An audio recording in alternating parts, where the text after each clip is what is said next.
1 million d'opportunités à saisir grâce au digital. Des opportunités que les professionnels du domaine veulent faire découvrir à ces étudiants. Réunis à l'université Félix Houphouët-Boigny, à l'initiative de la Confédération générale des entreprises de Côte d'Ivoire, CEGESI et de l'ONUDI, ces jeunes sont instruits sur les métiers liés à l'industrie 4.0. Nous avons choisi de faire un focus sur la question de l'industrie 4.0 parce que c'est un immense gisement d'opportunités pour les jeunes. Il y a des demandes aujourd'hui d'emploi qui ne sont pas du tout satisfaites dans le domaine de l'industrie 4.0.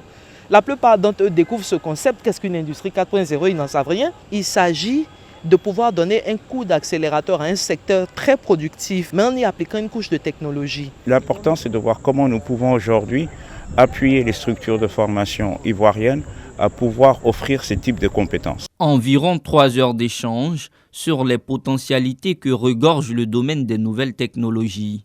Un moment fort fructueux pour ces étudiants. J'ai compris qu'on peut faire beaucoup de choses avec le digital. Dans l'entrepreneuriat, ça peut nous servir. Surtout que j'interviens un peu plus dans le domaine des ventes en ligne. À travers ce panel, j'ai compris que l'industrie 4.0 n'est pas seulement spécifique aux personnes qui sont dans le domaine de la technologie. Si je me forme dans les métiers de l'industrie 4.0, je pourrais avoir des opportunités. Ce panel marque également le lancement des activités de la 4e édition de l'African Digital Week ou la Semaine africaine du digital, prévue en avril 2024. Porté par le patronat ivoirien, c'est l'un des plus grands rendez-vous du numérique en Côte d'Ivoire qui mobilise, valorise et met en réseau les acteurs du digital en Afrique autour des thématiques cruciales.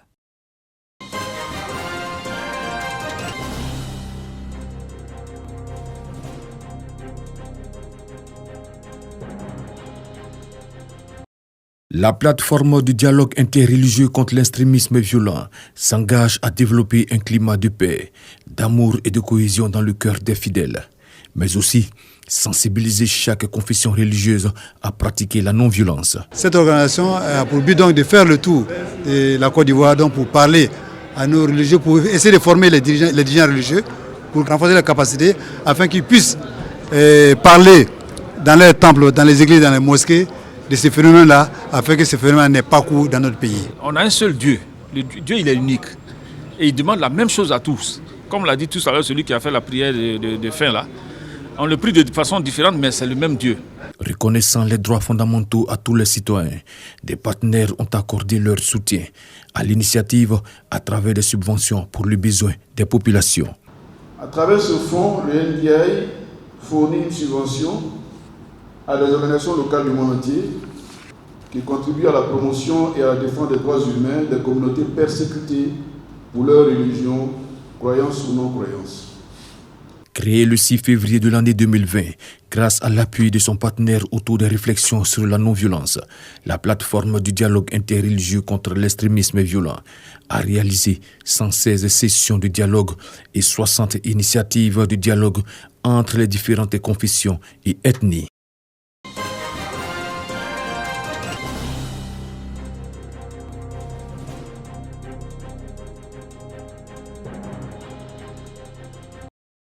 Le Hangul, la langue coréenne, fait désormais partie intégrante des langues étrangères pratiquées en Côte d'Ivoire.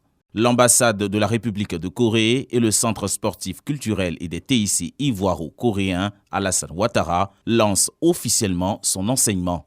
Une initiative qui consolide les relations entre les deux pays. Je dis, mais pourquoi on n'apprendrait pas la langue coréenne?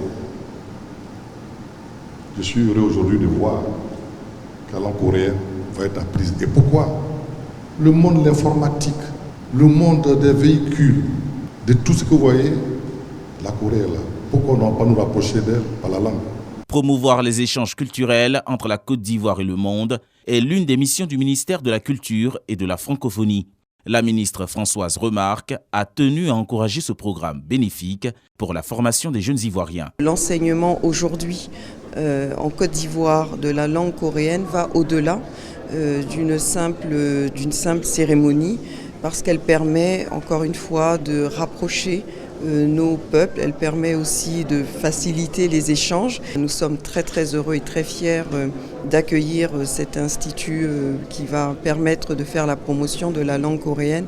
Mais nous sommes également persuadés que grâce à cette initiative, nos langues nationales, nos langues maternelles aussi seront apprises par le peuple de la République de Corée. Ce lancement fut l'occasion d'inaugurer l'Institut King Sejong dans les locaux du Centre sportif culturel et des TIC ivoiro-coréens. Une dizaine de jeunes auditeurs ont été sélectionnés pour la première promotion d'apprenants de la langue coréenne. Des curriculums orientés vers la mondialisation seront au programme.